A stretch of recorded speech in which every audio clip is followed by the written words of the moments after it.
12월 13일 이사야 45장 3절 내게 흑암 중의 보화를 주어. 하나님의 섭리를 인간은 이해하기 어렵다. 기이하고 신비한 그의 섭리를 이해하기 어려워 깊은 회의에 빠져 있을 때에는 놀라지 말고 그저 신실하신 그의 사랑을 믿고 의심하지 말고 계속하여 앞으로 나아가야 한다. 우리가 기억하여야 할 것은 하나님이 여전히 보고 계신다는 것이다. 그의 피조 세계가 그의 손 안에 항상 있다는 것이다.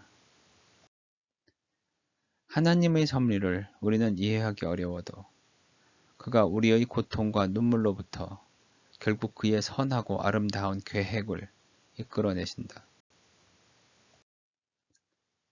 하나님이 키루스에게 그의 기름을 부으신다.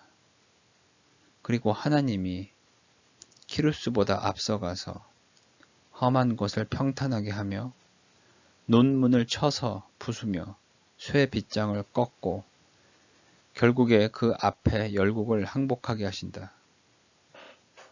결국 그는 서남아시아, 중앙아시아, 인도 북부에 이르는 대제국 페르시아를 건설하게 된다. 우리는 의아해 한다. 페르시아의 건국이 이스라엘의 구원과 무슨 관계가 있다는 것인가? 하지만 우리는 하나님이 이 세상의 모든 지도자들을 그의 선한 계획을 위해 세우시고 사용하실 수 있음을 종종 잊는다. 우리는 하나님이 그의 백성을 구원하기 위하여 누구라도 사용할 수 있다는 사실을 종종 잊는다. 하지만 하나님은 이스라엘만의 하나님이 아니라 전 인류의 하나님이다.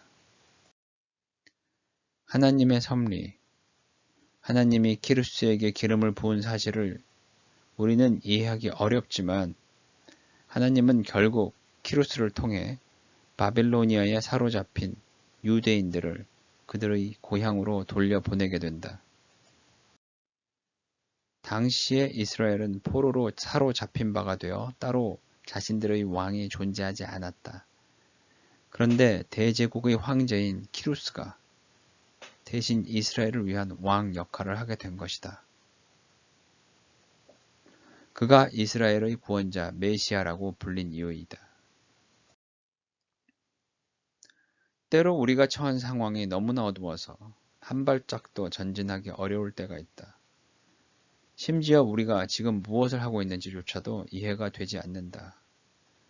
우리가 하고 있는 이 일이 어디로 향해 가는지 전혀 가늠해 볼 수 없다.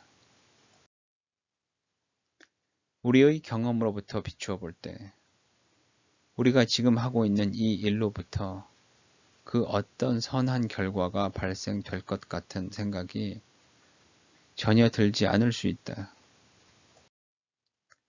하지만 우리가 끝까지 믿음을 지키고 포기하지 않고 가던 길을 계속 걸어간다면 언젠가는 우리의 인생에서 가장 신비한 역사가 바로 그렇게 어두웠던 시기에 일어났었음을 알게 될 것이다.